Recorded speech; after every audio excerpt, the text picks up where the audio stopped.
கர்த்தரும் இரட்சகரும் ஆகிய இயேசு கிறிஸ்துவின் நாமத்தினாலே இந்த பரிசுத்த ஓய்வு நாளிலே உங்களை அன்போடு கூட வாழ்த்துகிறேன். உங்களுக்கு கிருபையும் தேவ சமாதானமும் உண்டாவதாக. ஒவ்வொரு நாளும் நாம் படுகின்ற பிரயாசங்களை கர்த்தருடைய ஆவியானவர் பார்க்கிறார். நம்முடைய கைகளின் பிரயாசங்களையும் நாம் செய்து வருகின்ற பணிகளையும் கர்த்தர் ஆசீர்வதித்துக் கொண்டே இருக்கிறார். அவர் நமக்குள்ளே பணியிலே உயர்வையும் மேன்மையும் ஆசீர்வாதத்தையும் நிறைவாய் கொடுக்கிறார். எனவே நம்மை நித்தமும் நடத்துகின்ற பரிசுத்த ஆண்டவரை நோக்கி நாம் காத்திருக்கும்படியாய் கர்த்தருடைய சபைக்குள்ளே கடந்து வந்திருக்கிறோம். அந்த அனுபவத்திலே ஒரு விசை கூட நம்மை கர்த்தருக்கு முன்பதாக தாழ்த்தி அர்ப்பணித்துக் கொள்வோம். பயத்தோடும் நடுக்கத்தோடும் கர்த்தரை சேவியுங்கள் என்ற வசனத்தின்படியே பரிசுத்த ஆண்டவரை கிட்டி சேரும்படியாய் மிகுந்த பரிசுத்தத்தோடு கூட கர்த்தருடைய சமூகத்துக்குள்ளே நாம் காணப்படுவோம். கர்த்தருடைய ஆவியானவர் உங்களை சந்திப்பார். அவர் உங்களோடு கூட இடைபெறுவார். அவருடைய வார்த்தை உங்களை உருவாக்குவதாக ஆண்டவர் வசனத்தை அனுப்ப போதுமானவராக இருக்கிறார். எனவே பரிசுத்த ஓய்வு நாளிலே கர்த்தருடைய சமூகத்திற்குள்ளே அநேகராய் கடந்து வந்திருக்கிறோம். கர்த்தருடைய சமூகத்திலே பொறுமையோடு கூட காத்திருந்து ஆண்டவர் கொடுக்கிற நன்மைகளை, ஆண்டவர் கொடுக்கின்ற ஆசீர்வாதங்களை விசுவாசத்தினாலே சுதந்திரத்துக் கொள்வோம். கர்த்தர் உங்களை பலமாய் ஆசீர்வதிப்பார். இந்த நாளிலும் கர்த்தருடைய ஆவியானவர் நமக்கு கொடுக்கிற வார்த்தை அப்போஸ்தலனாகிய பரிசுத்த பவுல் கொரிந்தியருக்கு எழுதின முதலாம் நிருபம் 15ஆம் அதிகாரம் 57 மற்றும் 58 வசனங்களை நாம் வாசிக்கின்ற பொழுது, நம்முடைய கர்த்தராகிய இயேசு கிறிஸ்துவினாலே நமக்கு ஜெயம் கொடுக்கிற தேவனுக்கு ஸ்தோத்திரம். ஆகையால் எனக்கு பிரியமான சகோதரரே, கர்த்தருக்குள் நீங்கள் படுகிற பிரயாசம் விருதாவா இராது என்று அறிந்து நீங்கள் உறுதிப்பட்டவர்களாயும் அசையாதவர்களாயும் கர்த்தருடைய கிரியையிலே எப்பொழுதும் பெருகுகிறவர்களாயும் இருப்பீர்களாக என்று பவுல் சொல்லுகிற ஒரு வார்த்தையை நாம் பரிசுத்த வேதாகமத்திலே மிக தெளிவாக அறிந்து கொள்ள முடியும். Be steadfast. நீங்கள் உறுதிப்பட்டவர்களாயிருங்கள். விசுவாச வாழ்க்கையை பார்க்கின்ற பொழுது அநேகருடைய விசுவாசம் அசைக்கப்படுகிறதை நாம் பார்க்க முடியும். ஒரு சிறிய பிரச்சனை, ஒரு சிறிய வியாதி வந்தவுடனே நாம் கலங்கி போகிறோம். இந்த வியாதியை காட்டிலும் நம்மோடு கூட இருக்கிறவர் பெரியவர் என்பதை மறந்து போகிறோம். விசுவாசிக்கிறவர்களால் எல்லாம் கூடும் என்ற வார்த்தையை நாம் அபியாசப்படுத்துவதற்கு பதிலாக, விசுவாசத்தினாலே அற்புதங்களை சுதந்திரத்துக் கொள்வதற்கு பதிலாக பல வேளைகளிலே நாம் திகைத்து நிற்கின்ற ஒரு அனுபவத்திற்குள்ளே ஓடிக்கொண்டே இருக்கிறோம். ஆனால் கர்த்தருடைய வார்த்தை சொல்லுகிறது, நீங்கள் உறுதிப்பட்டவர்களாய் இருங்கள் என்ற ஒரு வசனத்தை நாம் வாசிக்க முடியும். நாம் எதிலே உறுதிப்பட்டு இருக்க வேண்டும், எப்படி உறுதிப்பட்டு இருக்க வேண்டும் என்பதை குறித்து பரிசுத்த வேதாகமத்தை நாம் வாசிக்கின்ற பொழுது, ரட்சிப்பின் அனுபவத்தில் உறுதியாயிருங்கள், ரட்சிப்பின் அனுபவத்தில் உறுதியாயிருங்கள். பரிசுத்த யோவான் 3:16 நாம் வாசிக்கின்ற பொழுது, தேவன் தம்முடைய ஒரே பேரான குமாரனை விசுவாசிக்கிறவர் எவனோ அவன் கெட்டு போகாமல் நித்திய ஜீவனை அடையும்படிக்கு இவ்வளவாய் உலகத்தில் தந்தருளினார். ஆண்டவர் இந்த உலகத்தின் மீது அன்பு வைத்தபடினாலே தம்முடைய ஒரே பேரான குமாரனை இந்த உலகத்திற்குள்ளே அனுப்பி, அவர் உலக ஜனங்களுக்காக, உங்களுக்காக, எனக்காக தம்மையே ஜீவ பலியாக சிலுவையிலே அடிக்க ஒப்பு கொடுத்து ரத்தம் சிந்தி, அந்த ரத்தத்தினாலே நமக்குள்ளே ரட்சிப்பை கொடுக்கிறார். அந்த பரிசுத்த ரத்தத்தினாலே பாவம் வர நம்மை கழுவுகிறார் என்பதை நாம் நன்றாய் அறிந்திருக்கிறோம். சில வேளைகளிலே தேவனுடைய மனிதர்கள் அல்லது சில விசுவாசிகள் பேசுகின்ற பொழுது முன்ன பார்த்தீங்கன்னா அப்படின்னு சொல்லி ஆரம்பிப்பார்கள். நான் ரட்சிக்கப்பட்ட அந்த நாளிலே காணப்பட்ட அந்த அனுபவம் இந்த நாட்களிலே குறைந்து கொண்டே வருகிறது என்ற அந்த நோக்கத்தோடு கூட பேசுகிறார். சிலரை நான் சந்தித்திருக்கிறேன். ஆனால் நான் ரட்சிப்பின் அனுபவத்திலே உறுதியாய் காணப்பட வேண்டும் என்று வசனம் மிக தெளிவாக கற்றுக் கொடுக்கிறது. சிலர் சொல்லுவதுண்டு, 1985ஆம் ஆண்டு 6ஆம் தேதி நான் ரட்சிக்கப்பட்டேன் என்று சொல்லுவது உண்டு. ஆனால் இப்பொழுது எப்படி இருக்கிறீர்கள் என்றால் அந்தோ பரிதாபம். ரட்சிப்பு என்பது ஒரே நாளிலே நடந்து முடிவது அல்ல. ரட்சிப்பின் அனுபவம் இந்த பூலோகத்திலே என்னுடைய ஓட்டம் முடிகிற வரைக்கும் அது எனக்குள்ளே நிறைவாய் காணப்பட வேண்டும். எனவேதான் வேதம் சொல்லுகிறது, முடிவு வரைந்தும் நிலை நிற்பவனே ரட்சிக்கப்படுவான் என்று வசனத்திலே நாம் வாசிக்க முடியும். நான் சிலரை பார்த்திருக்கிறேன். அவர்கள் என்னை பார்த்து கேட்ட பொழுது, நான் 10ஆம் வகுப்பு படித்துக் கொண்டிருந்த பொழுது, ரட்சிக்கப்பட்டு விட்டாயா என்று ஒரு கேள்வியை கேட்டார்கள். நான் சொன்னேன், ரட்சிக்கப்பட்டு கொண்டே இருக்கிறேன் என்று சொன்னேன். நீ அப்படித்தான் சொல்லுவாய், என்றால் உன்னுடைய பெற்றோர் ஆசிரியர்களாக இருக்கிறபடினாலே உனக்கு கை ஒடிந்தால் உடனே மட்டை வைத்து கட்டுவதற்கு அவருடைய பணம் இருக்கிறது, திமிராய் பேசுகிறாய் என்று இடத்திலே சொன்னார். ஒருவேளை என்னிடத்தில் அந்த கேள்வியை கேட்ட மனிதன் ஒரு ஹையர் செகண்டரி ஸ்கூல்ல சிறந்த ஒரு மனிதன், நல்ல இறைய ஆளர், இறையில் எல்லாம் படித்திருந்தார். ஆனால் பாருங்கள், திருமணம் முடித்தார், குடும்ப வாழ்க்கையில ஒரு கசப்பு, மனைவியை பிரிந்தார். அதற்கு பின்பு அவர்கள் ஒன்று சேர்வதற்காக, நான் சிறுவன் ஆக்சுவலா நான் வாலிபன், சபை ஊழியராய் காணப்பட்டேன். அவர்களை ஒன்றிணைப்பதற்காக மிகுந்த பிரயாசப்பட்டேன். அது நடக்காதே போய்விட்டது.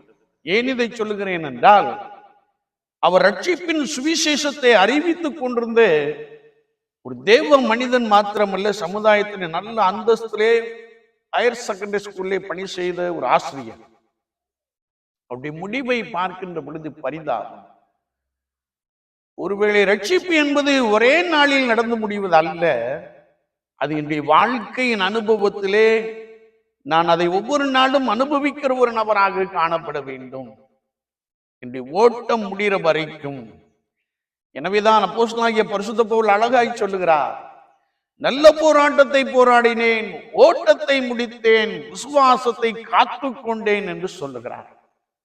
என்னை கேட்டுக்கொண்டு இருக்கிறேன் அன்பு சகோதரனே, சகோதரியே, நீ ரட்சிக்கப்பட்டு இருக்கிறாயா? ரட்சிப்பின் அனுபவத்திலே கடைசி வரைக்கும் உறுதியாய் காணப்பட வேண்டும். இன்னும் வேதத்திலே நாம் வாசிக்கின்ற பொழுது எபேசியர் 2:8 நாம் வாசிக்கிறோம், கிருபையினாலே விசுவாசத்தை கொண்டு ரட்சிக்கப்பட்டீர்கள், இது உங்களால் உண்டானதல்ல, இது தேவனுடைய ஈவு என்று வசனம் சொல்லுகிறது. ஆண்டவருடைய வார்த்தைகளை கேட்டு விசுவாசத்தை கொண்டு ரட்சிக்கப்பட்ட ஒரு அனுபவம். இயேசு எனக்காக ரத்தம் சிந்தினார், இயேசு எனக்காக சிலுவையிலே ரத்தம் சிந்தி என்னை பாவமற கழுவினார் என்ற விசுவாசம். விசுவாசத்தினாலே, கிருபையினாலே விசுவாசத்தை கொண்டு ரட்சிக்கப்பட்டீர்கள், உங்களால் உண்டானதல்ல, இது தேவனுடைய ஈவு என்பதை நாம் ஒருபோதும் மறந்து விட வேண்டாம். அப்போஸ்தலனாகிய பரிசுத்த பவுல் சவுலாயிருந்த காலத்திலே தேவனுடைய விசுவாசிகளை, கர்த்தருடைய ஜனங்களை துன்பப்படுத்தி சிறையில் அடைத்துக் கொண்டே வந்தார். அவர் கிறிஸ்துவின் போதனைக்கு எதிராக காணப்பட்டார், அல்லது விசுவாசிக்கு எதிராக செயல்பட்டார். ஆனால் எப்பொழுது ஆண்டவராகிய இயேசு கிறிஸ்து ஒரு பேரொளியின் மூலமாய் சவுலை சந்தித்தாரோ, அவன் குதிரையிலிருந்து கீழே விழுந்தான், அவன் கண்கள் குருடாக்கப்பட்டது, அவனை கைலாக கொடுத்து நடத்தினார்கள். அப்பொழுது அவன் கேட்ட கேள்வி என்னவென்றால், ஆண்டவரே நீர் யார்? இயேசு கிறிஸ்து பதில் சொன்ன போது, நீ துன்பப்படுத்துகிற இயேசு நானே, முள்ளில் உதைக்கிறது உனக்கு கடினமாம் என்று கேட்டார். பெரிய ரட்சிப்பை சவுல் பெற்றுக்கொண்டு ஞானஸ்நானம் பெற்று உபவாசம் இருந்து பரிசுத்த ஆவியானவரால் நிரப்பப்பட்டு இயேசுவுக்காய் பலமாய் ஓடுகிற ஒரு பெரிய அனுபவத்தை பெற்றிருந்தார். சந்தைகள் தோறும், கிராமங்கள் தோறும், பட்டணங்கள் தோறும் கடந்து சென்றார். சுவிசேஷத்தை, இயேசுவின் நற்செய்தியை அறிவித்தார். இயேசுவே இரட்சகர் என்று சொன்னார். அவரை விடுவிக்கிறவர் என்று சொன்னார். அவருடைய ரத்தமே பாவத்தை கழுவி சுத்திகரிக்க முடியும் என்று பிரசங்கம் பண்ணினார். அநேக ஆத்துமாக்களையும் ஆலயங்களையும் நிருபங்களையும் கர்த்தருடைய ஆவியானவராலேயே நமக்கு எழுதி கொடுத்தார். அவர் சொல்லுகிறார், நல்ல போராட்டத்தை போராடினேன், ஓட்டத்தை முடித்தேன், விசுவாசத்தை காத்து கொண்டேன், இது முதல் நீதியின் கிரீடம் எனக்காக வைக்கப்பட்டிருக்கிறது என்ற ஒரு நிச்சயமான ஒரு ஓட்டத்தை நாம் பவுலினுடைய வாழ்க்கையிலே சிறப்பாய் காண முடியும். எனவே ரட்சிப்பு என்பது என்னுடைய வாழ்க்கையின், பூலோக வாழ்க்கையின் முடிவு வரைக்கும், இன்னும் தெளிவாய் சொல்ல போக வேண்டும் என்றால், நான் கல்லறைக்கு போகிற வரைக்கும் நான் ரட்சிப்பிலே பலமாய் நிலைத்திருக்க வேண்டும். எனவேதான் அப்போஸ்தலனாகிய பரிசுத்த பவுல் சொல்கிறார், இது உங்களால் உண்டானதல்ல, இது தேவனுடைய ஈவு என்று சொல்கிறார். ஒரு விஷய சீஷர்கள் இயேசுவை பார்த்து, ஆண்டவரே, அப்படியானால் யார் ரட்சிக்கப்படக்கூடும் என்ற ஒரு கேள்வியை கேட்கிறார்கள். தேவனாலே எல்லாம் கூடும் என்று சொல்லுகிற ஒரு பதிலை நாம் அறிந்து கொள்ள முடியும். ரட்சிப்பு கர்த்தருடையது என்று வேதம் சொல்லுகிறது. அவர் ஒருவரே ரட்சிக்கிறவர். வானத்தின் கீழே பூமியின் மேலே நீங்களும் நானும் ரட்சிக்கப்படும்படிக்கு இயேசு கிறிஸ்துவின் நாமமே அல்லாமல் வேறொரு நாமம் கட்டளையிடப்படவில்லை என்று எழுதப்பட்டு இருக்கிறது. எனவே அந்த ரட்சிக்கப்பட்ட அந்த அனுபவத்திலே நான் உறுதியாய் இருக்க வேண்டும் என்பதை குறித்து வசனம் மிக தெளிவாக கற்றுக் கொடுக்கிறது. எபிரேயர் 3:14 நாம் வாசிக்கின்ற பொழுது, நாம் ஆரம்பத்தில் கொண்ட நம்பிக்கையை முடிவறிந்தும் உறுதியாய் பற்றி கொண்டு இருப்போம் ஆகில் கிறிஸ்துவினிடத்தில் பங்குள்ளவர்களாக இருப்போம் என்று இன்னும் அப்போஸ்தலனாகிய பரிசுத்த பவுல் சொல்லுகிறார். ஆரம்பத்தில் கொண்ட விசுவாசம் என்று வேதத்திலே நாம் பார்க்கிறோம். ஆரம்பத்தில் கொண்ட நம்பிக்கை. வெளிப்படுத்தின விசேஷத்திலே நாம் வாசிக்கின்ற பொழுது, அங்கே திவ்ய வாசகனாகிய யோவானுக்கு வெளிப்படுத்தின காரியத்திலே, நீ ஆதியில் கொண்டிருந்த அன்பை விட்டாய் என்று உன் பேரில் எனக்கு குறைவு உண்டு என்று சொல்லுகிற ஒரு வார்த்தையை நாம் வாசிக்க முடியும். சிலர் ரட்சிக்கப்பட்ட புதுசிலே துரிதமாய் செயல்படுவதும், துரிதமாய் ஓடுகிறதும், கர்த்தருடைய சமூகத்திலே வெகுநேரம் காத்திருப்பதும், நாட்கள் செல்ல செல்ல, காலங்கள் செல்ல செல்ல ஒளிந்து போன ஒரு நிலைமைக்கு வந்து விடுகிறதை நாம் பார்க்க முடியும். எனவேதான் வேதம் சொல்லுகிறது நமக்கு, ஆரம்பத்தில் கொண்ட நம்பிக்கையை முடிவு பரியந்தம் உறுதியாய் பற்றி கொண்டிருப்போம் ஆகில் கிறிஸ்துவினிடத்தில் நமக்கு பங்கு உண்டு என்று எழுதப்பட்டு இருக்கிறது. எனவேதான் இன்னும் நாம் கர்த்தருடைய வார்த்தையை வாசிக்கின்ற பொழுது, முன்னே நீங்கள் தூரமாக இருந்தீர்கள், இப்பொழுது இயேசு கிறிஸ்துவின் இரத்தத்தினாலே சமீபமானீர்கள் என்று பரிசுத்த வேதாகமத்திலே மிக ஆழமாக அறிந்து கொள்ள முடியும். இயேசு கிறிஸ்துவின் ரத்தம் நம்மையும் பிதாவோடு கூட ஒப்புரவாக்குகின்ற, சேருகின்ற ஒரு பெரிய சாக்கியத்தை கொடுக்கிறது என்பதை குறித்து பரிசுத்த வேத வாக்கியங்கள் மிக தெளிவாக கற்றுக் கொடுக்கிறது. என்னை கேட்டுக்கொண்டு இருக்கிற என் அன்பு சகோதரனே, சகோதரியே, ரட்சிப்பின் அனுபவத்திலே நான் உறுதியாய் காணப்படுகிறேன். இந்த காலகட்டத்தை நாம் பார்க்கின்ற பொழுது சிலர் பிரசங்கம் பண்ணுகிறார்கள், ஆனால் அவருடைய செயல்பாடுகளை பார்க்கின்ற பொழுது திருடனோடு கூட ஒத்து போகிற தன்மையை நாம் பார்க்கிறோம். இயேசு கிறிஸ்துவின் நாமத்தை குறித்து போதிக்கிற அந்த தன்மையிலே திருடர்களோடு கூட பங்கு கொள்ளுகிற ஒரு தன்மையை நாம் பார்க்கிறோம். இதெல்லாம் கர்த்தருடைய பார்வையிலே ஒருவேளை நாம் நன்றாய் இருக்கிறோம் என்று சொல்லி we are cheating ourselves. ஆண்டவரை ஒருபோதும் ஒருவனும் ஏமாற்ற முடியாது. ஆனால் நம்முடைய செயல்பாடுகளினாலே நம்மை நாமே வஞ்சிக்கிறவர்களா இருப்போம் என்ற வசனத்தின்படி நம்மை நாமே வஞ்சித்துக் கொள்கிற சில நபர்களை நாம் நன்றாய் அறிந்திருக்க முடியும். எனவே ரட்சிப்பு என்பது அது இயேசு கிறிஸ்துவினாலே உண்டாகி இருக்கிறது. அந்த ரட்சிக்கப்பட்ட அனுபவத்திலே நாம் உறுதிப்பட்டவர்களாக காணப்படுகிறோம். நம்மில் இன்னும் அநேகர் ரட்சிக்கப்படவில்லை, பெயர் கிறிஸ்தவர்களாக நாம் வந்து கொண்டே இருக்கிறோம். ஆனால் மெய்யாகவே யாரெல்லாம் மனம் திரும்பி பொல்லாத வழிகளுக்கு விலகி தங்கள் செயல்பாடுகளை சீர்படுத்தி கொண்டு கர்த்தருக்கு நேராய் திரும்புகிறார்களோ, ரட்சிப்பின் அனுபவத்தை மெய்யாகவே இயேசு கிறிஸ்துவின் ரத்தத்தினாலே கழுவப்பட்ட அனுபவத்திலே நிலைத்திருக்கிறார்களோ, அவர்கள் உறுதிப்பட்டவர்களாக காணப்படுகிறார்கள் என்பதை நாம் மிக தெளிவாக அறிந்து கொள்ள முடியும். இரண்டாவதாக, விசுவாசத்தில் உறுதியாயிருங்கள். கடைசி நாட்களில் விசுவாசத்தை காண்பாரும் உண்டோ என்று வேதம் சொல்லுகிறது. ஒருவேளை அநேகருடைய விசுவாசம் அசைக்கப்படுகின்ற அனுபவங்கள், காட்சிகள் நமக்கு முன்பதாக நடக்கலாம். ஆனால் விசுவாசத்தில் நாம் உறுதியாய் இருக்க வேண்டும் என்பதை குறித்து வேத வாக்கியங்கள் மிக தெளிவாக கற்றுக் கொடுக்கிறது. 1 பேதுரு 5ஆம் அதிகாரம் 9ஆம் வசனத்தை நாம் வாசிக்கின்ற போது, விசுவாசத்தில் உறுதியாயிருந்து சாத்தானுக்கு எதிர்த்து நில்லுங்கள் என்று எழுதப்பட்டு இருக்கிறது.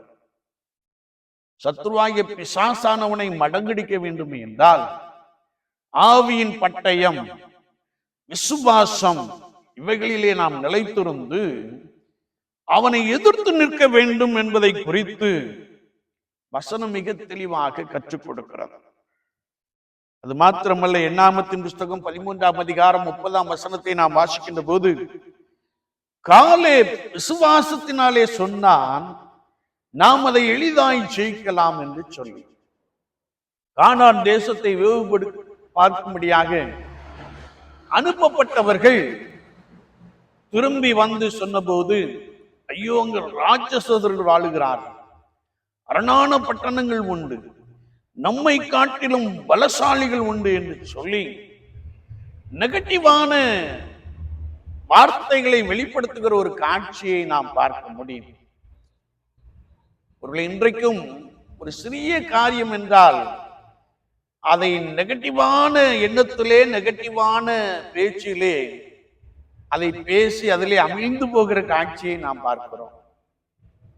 அநேகர் அப்படி சொன்னார்கள், நாம் அவர்களை மேற்கொள்ள முடியாது என்று சொன்னார்கள். ஆனால் தேவ ஆவியானவரால் நிரப்பப்பட்டிருந்த காலேப் சொல்லுகின்ற பொழுது, நாம் போய் அதை எளிதாய் ஜெயித்துக் கொள்ளலாம் என்று சொல்லுகிறார். என்னை கேட்டுக்கொண்டு இருக்கிற என் அன்பு சகோதரனே, சகோதரியே, நீ ஒரு காரியத்தை கர்த்தரிடத்திலிருந்து பெற்றுக்கொள்ள வேண்டும் என்றால் நீ விசுவாசத்திலே உறுதிப்பட்ட நபராய் காணப்பட வேண்டும் என்பதை குறித்து வசனம் மிக ஆழமாக கற்றுக் கொடுக்கிறது. விசுவாசிக்கிறவர்கள் எல்லாம் கூடும், விசுவாசிக்கிறவன் பதறான் என்று நாம் வேத வாக்கியங்களிலே வாசிக்க முடியும். காலேப் விசுவாசித்தான். நாம் உடனே போய் நாம் என்கிற வார்த்தை ஒன்னஸை குறிக்கிறது, நாம் எல்லாரும் சேர்ந்து என்று குறிக்கிறது. அட்வான்ஸ், உடனே என்ற வார்த்தை கால தாமதம் இல்லாமல் துரிதமாய் செயல்படுகின்ற ஒரு அனுபவத்தை குறிக்கிறது.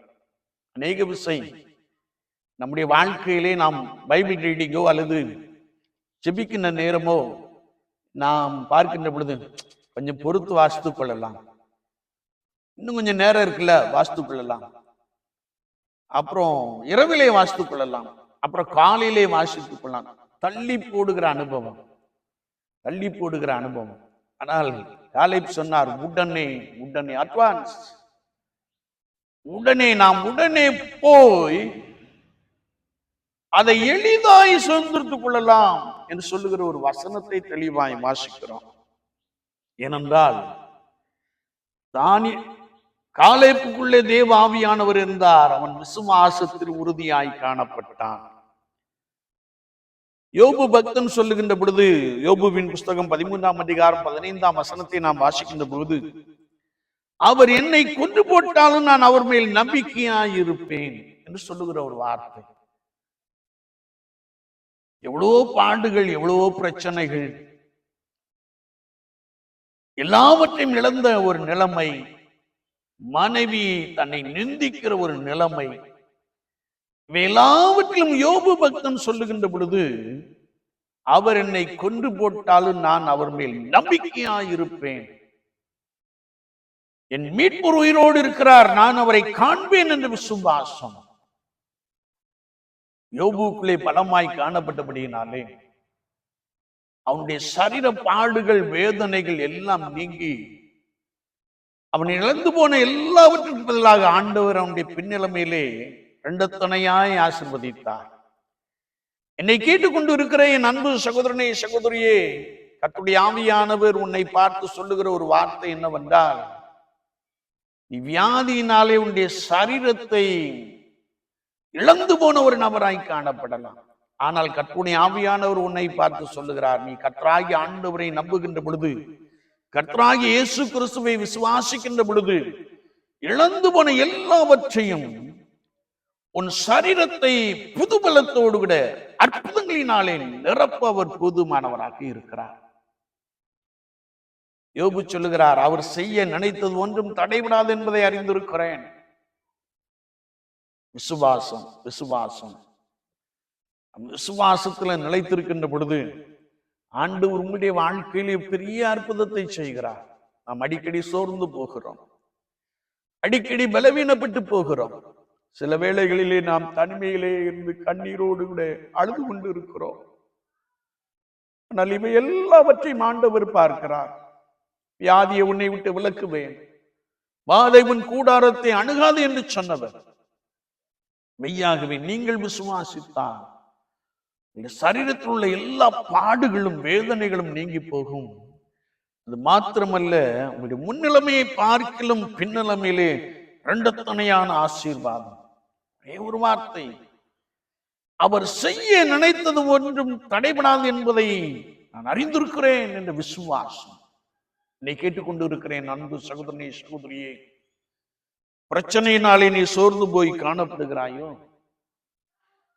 ஒருவேளை பண நெருக்கடியிலே, கடன் பிரச்சனையிலே நீ உழந்து கொண்டு இருக்கிறாயோ, நீ கர்த்தராகிய ஆண்டவரை விசுவாசித்து பார், அவரை நோக்கி பார், அவர் உன்னை ரட்சிப்பார். நான் வந்து ரட்சிப்பேன் என்ற வார்த்தையை உனக்குள்ளே பலமாய் நிறைவேற்றுவார். எனவே நீங்கள் சோர்ந்து போக வேண்டாம், கவலைப்பட வேண்டாம். நெருக்கத்தின் மத்தியிலும், வேதனையின் மத்தியிலும், உபத்திரவத்தின் மத்தியிலும் கர்த்தராகிய இயேசு கிறிஸ்துவை விசுவாசியுங்கள். அவர் ஆராய்ந்து முடியாத பெரிய காரியங்களை, எண்ணி முடியாத அதிசயங்களை இப்பொழுதே, ரைட் நவ், இப்பொழுதே உங்களுடைய வாழ்க்கையிலே அவர் செய்ய போதுமானவராக இருக்கிறார். அது மாத்திரமல்ல, நாம் 1 ராஜாக்களின் புஸ்தகம் 18ஆம் அதிகாரம் 44ஆம் வசனத்தை நாம் வாசிக்கின்ற போது, அங்கே எலியா தீர்க்கதரிசி கர்மேல் பர்வதத்திலே தன் தலை, தன் முகம் பாதத்திலே படும்படியாய், தரையிலே படும்படியாய் குனிந்து கிடந்தான் என்று வேதம் சொல்லுகிறார். அவன் ஆகாப் ராஜாவை பார்த்த பொழுது பேரிரைச்சலின் சத்தம் கேட்கப்படுகிறது, மழை உம்மை தடை பண்ணாதபடிக்கு நீ ரதத்தை பூட்டிக் கொண்டு போம் என்று சொல்லுகிற ஒரு வார்த்தையை நாம் வாசிக்க முடியும். எலியா தீர்க்கதரிசி கர்மேல் பர்வதத்திலே போய் நிற்கிறார். மேகமும் இல்லை, ஒன்றும் இல்லை. தன்னுடைய வேலைக்காரனை பார்த்து நீ சமுத்திரமுகமாய் போய் பார் என்று சொல்லுகிறார். அவன் போய் பார்த்து ஒன்றுமில்லை என்று சொல்லுகிறான். 7 விசை பார் என்று சொன்ன மாத்திரத்திலே அவன் பார்த்து திரும்பி வந்தபோது உள்ளங்கை அளவு மேகம் காணப்படுகிறது என்று சொன்னான். அந்த உள்ளங்கை அளவு மேகத்தை கொண்டு ஆண்டவர் பெருமழையை உண்டு பண்ணிவிட்டார். காரணம், எலியா தீர்க்கதரிசியின் விசுவாசம். விசுவாசம். பேரிரைச்சலின் சத்தம் கேட்கப்படுகிறது. நீர் மழையுமை தடை பண்ணாதபடிக்கு ரதத்தை பூட்டிக் கொண்டு போவோம் என்று சொல்லுகிற அந்த விசுவாசமான வார்த்தைகள் அங்கே பெருமழை உண்டாயிற்று என்று நாம் பரிசுத்த வேதாகமத்திலே வாசிக்க முடியும். தானியேலின் புஸ்தகம் 6ஆம் அதிகாரம் 23ஆம் வசனத்தை நாம் வாசிக்கின்ற போது,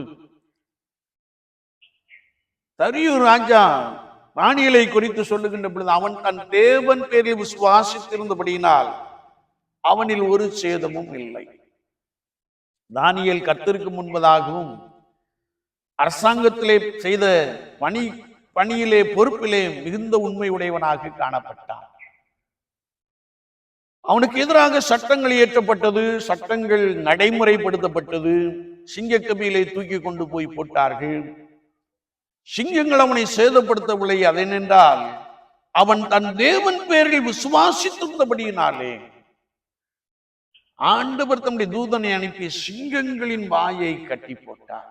என்னை கேட்டுக்கொண்டிருக்கிறேன் அன்பு சகோதரனே, சகோதரியே, நீங்கள் விசுவாசத்தில் உறுதியாயிருக்கும்படியாய் ஆண்டவர் உங்களை தெரிந்து கொண்டார் என்பதை மறந்து போகாதீர்கள். ஆண்டவர் தானியேலுக்குள்ளே பெரிய அதிசயங்களை செய்தார். ஒருவேளை ராஜா சொன்னபோது, தானியேலின் தெய்வமே மெய்யான தெய்வம், அவரே அடையாளங்களையும் அற்புதங்களையும் செய்கிறவர் என்று சொன்னார். என்னை கேட்டுக்கொண்டு இருக்கிறேன் அன்பு சகோதரனே, சகோதரியே, விசுவாசத்திலே நாம் எப்படிப்பட்டவர்களாக காணப்படுகிறோம்? ஆபிரகாமை குறித்து வேதம் சொல்லுகிறது, அவன் விசுவாசத்தில் வல்லவனானான். விசுவாசத்தில் வல்லவனானான். அவன் அவிசுவாசமாயிராமல் விசுவாசத்தில் வல்லவனானான். ஆண்டவர் வாக்குத்தத்தம் பண்ணினதை தர வல்லவர் என்று சொல்லி விசுவாசித்தான். ஆண்டவர் அவனுக்கு அப்படியே அற்புதங்களினாலே ஒரு ஈசாக்கை கொடுத்து பலமாய் ஆசீர்வதித்தார். எனவே விசுவாசத்திலே நீங்கள் உறுதிப்பட்டவர்களாக காணப்படுங்கள். மூன்றாவதாக, நாம் இன்னும் கர்த்தருடைய வார்த்தையை வாசிக்கின்ற பொழுது,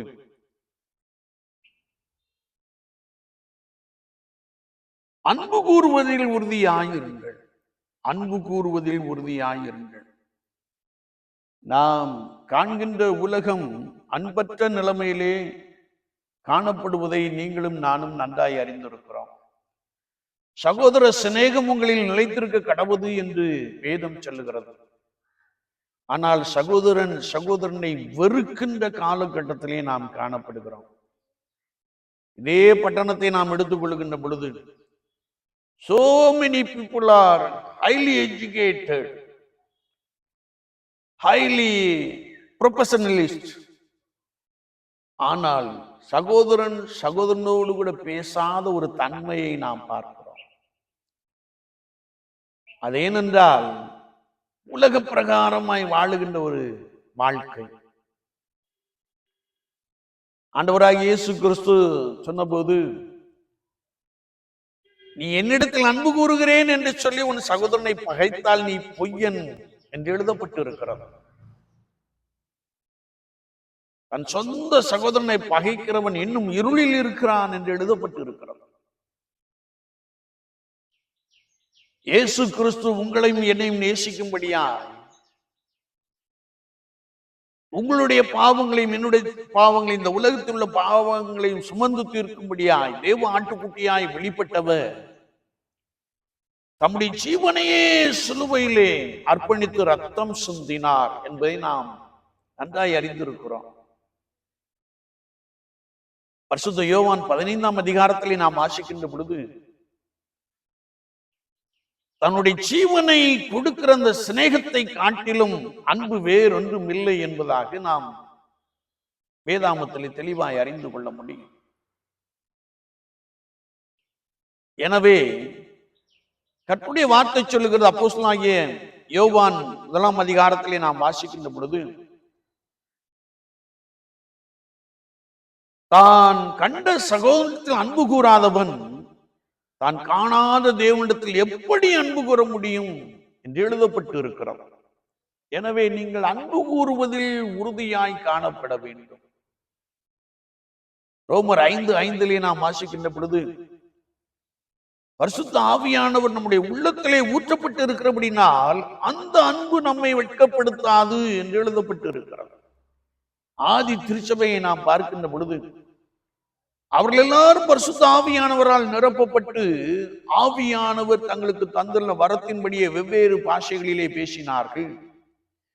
அதை அநேக நாட்டு ஜனங்கள் கேட்டுக்கொண்டு இவர்கள் நம்முடைய பாஷைகளில் பேசுவது எப்படி என்று சொல்லி பிரமித்தார்கள். அப்படி பரிசுத்த ஆவியானவரால் நிரப்பப்பட்டவர்களுக்குள்ளே ஒரே இருதயம், ஒரே மனம், ஒரே செயல்பாடுகள், கிறிஸ்துவின் சிந்தை இருந்ததை குறித்து நாம் நன்றாய் அறிந்து கொள்ள முடியும். அப்போஸ்தலர் 2ஆம் அதிகாரத்திலே நாம் அப்படி அறிந்து கொள்கிறோம். அவர்கள் எல்லாரும் ஒருவரை ஒருவர் ஆழமாய் நேசித்தார்கள்.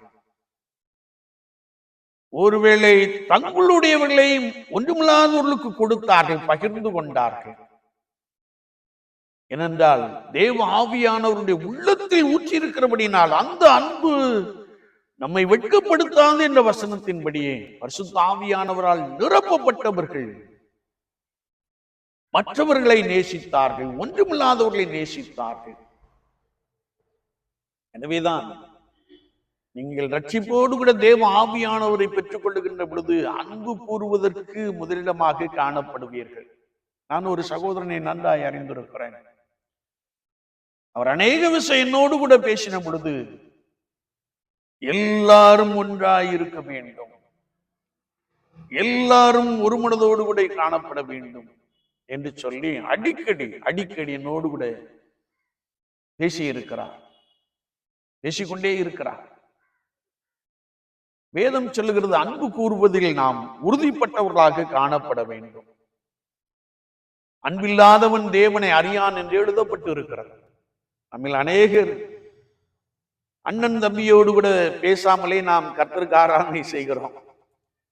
You are cheating your selves. வேதம் தெளிவாய் கற்றுக் கொடுக்கிறது. அப்போஸ்தலனாகிய யோவான் தெளிவாய் சொல்லுகிறார், அன்பில்லாதவன் தேவனை அறியான்.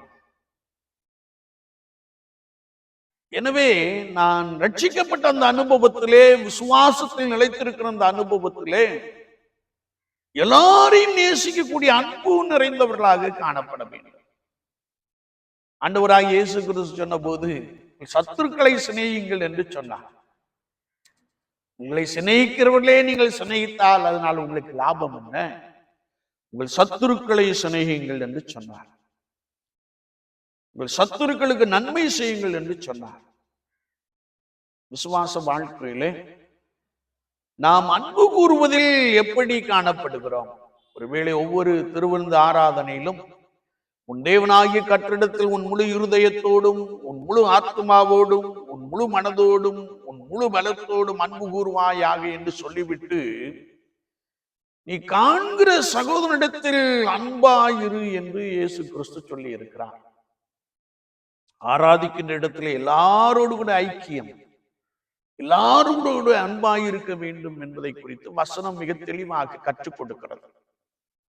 அது மாத்திரமல்ல, இயேசு கிறிஸ்து ஒரு விஷயம் உபதேசம் பண்ணின பொழுது, நீ காணிக்கை படைக்க வந்து உன் சகோதரன் பேரில் உனக்கு குறைவு உண்டென்று நீ அங்கே எண்ணுவாயாகில் உன் காணிக்கையை வைத்து விட்டு முன்பு போய் உன் சகோதரனோடு ஒப்புரமாகி விட்டு பின்பு வந்து காணிக்கையை செலுத்து என்று சொல்லி இருக்கிறார். ஆண்டவர் உறவுக்கு, அன்புக்கு முக்கியத்துவம் கொடுப்பவர் என்பதை வசனம் மிக தெளிவாக கற்றுக் கொடுக்கிறது. என்னை கேட்டுக்கொண்டு இருக்கிற என் அன்பு தெய்வ ஜனங்களே, விசுவாச வாழ்க்கையிலே கிறிஸ்து பாவியாகி என் மீது எவ்வளவு ஆழமாய் அன்பு கூறினாரோ அப்படியே நாம் மற்றவர்கள் மீது அன்புடையவர்களாக காணப்படுகிறோமா? சற்று நம்மை நாமே நிதானித்து ஆராய்ந்து பார்ப்போம். வேதம் சொல்லுகிறது, கடைசி நாட்களிலே நாம் வாழ்ந்து கொண்டிருக்கிறோம். கடைசி நாட்களிலே நாம் வாழ்ந்து கொண்டிருக்கிறோம். மனுஷர் தற்பிரியராயும் பணப்பிரியராயும் அகந்தை உடையவர்களாகவும் இருமாப்புள்ளவர்களாகவும் பெரிய பட்டியல் கொடுக்கப்பட்டிருக்கிறார். அந்த பட்டியலை சார்ந்த அநேகர் சபையிலே நான் ஆராதிக்கிறேன் என்று சொல்லி இருக்கிற அநேகரை நான் பார்த்து கொண்டே இருக்கிறேன். ஆனால் வேதம் என்ன சொல்லுகிறது என்றால், அன்பில்லாதவன் தேவனை அறியான். அப்போஸ்தலனாகிய பரிசுத்த பவுல் 1 கொரிந்தியர் 13ஆம் அதிகாரத்திலே சொன்ன போது, அன்பு சகலத்தையும் தாங்கும், அன்பு சகலத்தையும் சகிக்கும், அன்பு இருமாப்பா இராது, அன்பு தற்பொழிவை நாடாது என்று சொல்லிவிட்டு, ஒருவேளை நான் பற்பல பாசைகளை பேசினாலும் அன்பு இராவிட்டால் எனக்கு ஒன்றும் இல்லை, நான் தீர்க்க தரிசனங்களை சொன்னாலும் அன்பு இராவிட்டால் எனக்கு ஒன்றும் இல்லை என்று அப்போஸ்தலனாகிய பரிசுத்த பவுல் கர்த்தருடைய ஆவியானவரை கொண்டு மிக தெளிவாக எழுதி வைத்திருக்கிறார். என்னை கேட்டுக்கொண்டிருக்கிறேன் அன்பு தெய்வ ஜனங்களே, நான் என்னுடைய சொந்த சகோதரனை அல்லது என்னுடைய சொந்த குடும்பத்தை நான் நேசிக்கிற ஒரு நபராக காணப்படுகிறேனா? நான் பணி செய்கின்ற இடத்துல எல்லாரோடு கூட அன்போடு ஐக்கியத்தோடு கூட வாழுகிற ஒரு நபராக காணப்படுகிறோமா? நான் படிக்கின்ற இடத்திலே ஆண்டவருடைய அன்பை வெளிப்படுத்துகிற செயல்பாடு நிறைந்தவர்களாக காணப்படுகிறோமா? சற்று நம்மை நாமே ஆராய்ந்து பார்ப்போம். We are living in the last days. கடைசி நாட்களில் அன்பு தணிந்து போகும் என்ற வார்த்தை நிறைவேறிக் கொண்டே இருக்கிறது. ஆனால் கர்த்தராகிய இயேசு கிறிஸ்துவை நன்றாய் அறிந்திருக்கிற நீங்கள், உபதேசத்தை கேட்டுக்கொண்டிருக்கிற நீங்கள், இயேசு எப்படி நம் மீது அன்பு கூர்ந்தாரோ அப்படியே நான் மற்றவர்களின் மீது அன்புடைய ஒரு நபராக காணப்படுகிறோமா? எனவேதான் அப்போஸ்தலனாகிய பரிசுத்த பவுல் சொல்லுகிறார், நீங்கள் உறுதிப்பட்டவர்களாய் இருங்கள், ரட்சிப்பின் அனுபவத்திலே உறுதியாய் காணப்படுங்கள், விசுவாசத்திலே உறுதியாய் காணப்படுங்கள், அன்பு கூறுவதிலே உறுதியாய் காணப்படுங்கள். ஆண்டவர்களோடு கூட இருந்து உங்களை நன்றாய் நடத்த போதுமானவராக இருக்கிறார். விசுவாச வாழ்க்கையிலே ஆண்டவருடைய வார்த்தையை வாசிக்கிற கேட்கிற நாம் அவருடைய வார்த்தையின்படி நடக்க பழகிக் கொள்வோம். நீங்கள் கர்த்தருடைய வசனத்தை கேட்கிறவர்களாக மாத்திரமல்ல, அதன்படி செய்கிறவர்களாகவும் இருங்கள் என்ற வசனத்தின்படியே வார்த்தைகளை வாழ்க்கையிலே நாம் அபியாசப்படுத்திக் கொள்ளுகின்ற பொழுது ஆண்டவர் உங்களோடு கொடுத்து உங்களுக்கு ஜெயம் உள்ள ஒரு வாழ்க்கையை கொடுக்கிறார். எனவேதான் அப்போஸ்தலனாகிய பரிசுத்த பவுல் சொல்லுகின்ற பொழுது, நம்முடைய கர்த்தராகிய இயேசு கிறிஸ்துவினாலே நமக்கு ஜெயம் கொடுக்கிற தேவனுக்கு ஸ்தோத்திரம், உலகத்தை ஜெயிக்கிற அனுபவம் என்று வேதம் நமக்கு தெளிவாய் கற்றுக் கொடுக்கிறது. எனவே நாம் ஒவ்வொரு நாளும் ரட்சிப்பின் அனுபவத்திலே நிலைத்திருப்போம். ஒவ்வொரு நாளும் நல்ல போராட்டத்தை போராடி விசுவாசத்தை காத்துக் கொள்ளுவோம். ஒவ்வொரு நாளும் எல்லார் மீதும், whether he or she may be a Hindu or a Muslim or anyone Sikhs, anyone, எல்லார் மீதும் அன்பு கூறுவோம். ஆண்டவருடைய பிரமாணத்தை நாம் நிறைவேற்றுவோம். ஆண்டவர் உங்களோடு கூட உங்களை பலமாய் ஆசீர்வதிப்பார். அது மாத்திரமல்ல, இரண்டாம் வருகைக்காக அவர் உங்களை ஆயத்தம் பண்ண போதுமானவராக இருக்கிறார். உலக வாழ்க்கையோடு கூட நம்முடைய வாழ்க்கை முடிந்து போவதல்ல. அவர் நித்திய நியாயாதிபதியாக வருகிறார் என்று வேதம் சொல்லுகிறது. நியாயம் தீர்க்கும்படியாய் வருகிறார். அவருக்கு முன்பதாக நிற்கத்தக்கதான பாத்திரவான்களாய் எண்ணப்படும்படிக்கு ரட்சிப்பின் அனுபவத்திலும் விசுவாசத்திலும் அன்பிலும் உறுதிப்பட்டவர்களாய் நிலைத்திருக்கிறவர்களாய் காணப்படுவோம். கர்த்தர் உங்களோடு கூட உங்களை பலமாய் நடத்துவார். நாம் ஜெபிப்போம். நேசிக்கிற நல்ல ஆண்டவரே, இந்த ஆராதனை வேளைக்காய் ஸ்தோத்திரம், வார்த்தைகளை கேட்டவர்களுக்காய் ஸ்தோத்திரம். யாவரையும் கர்த்தர் பலப்படுத்தும்படியாய் நாங்கள் வேண்டி நிற்கிறோம். உலக வாழ்க்கை ஒரு சதம் அல்ல.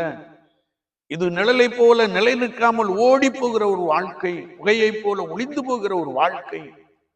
கொஞ்ச காலம் வாழுகின்ற நாங்கள் ரட்சிப்பிலே உறுதிப்பட்டவர்களாய் காணப்படவும், விசுவாசத்திலே உறுதியாய் நிலைத்திருக்கவும், அன்பு கூறுவதிலே உறுதிப்பட்டவர்களாய் காணப்படவும் ஆண்டவர் எங்களுக்கு உதவி செய்யும்படியாய் நாங்கள் வேண்டு நிற்கிறோம்.